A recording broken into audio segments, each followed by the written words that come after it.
Немојте да бидете наша пречка, бидете наши херои.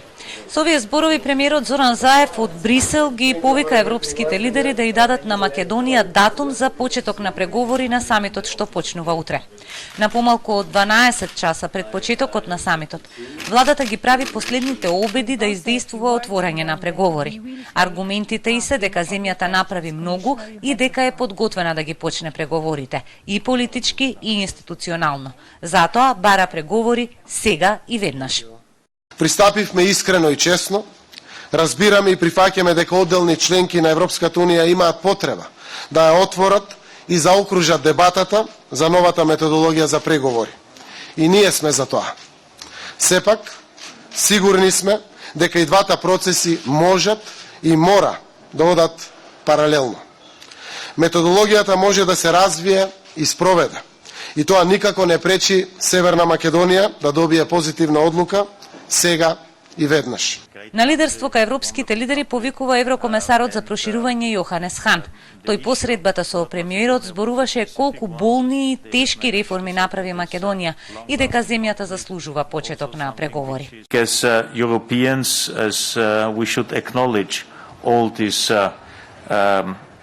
efforts and all these achievements because you have delivered. And as I said several times, if our partners deliver, we as Europeans have to deliver, and this is, I think, our joint and justified expectation for tomorrow and the day after tomorrow at the European Council, that indeed we get green light. We both, and the huge majority of member states, we don't ask for nothing more than getting green light in order preparing in a comprehensive and thorough manner the opening of accession negotiations. We are not talking about opening or starting negotiations immediately next week.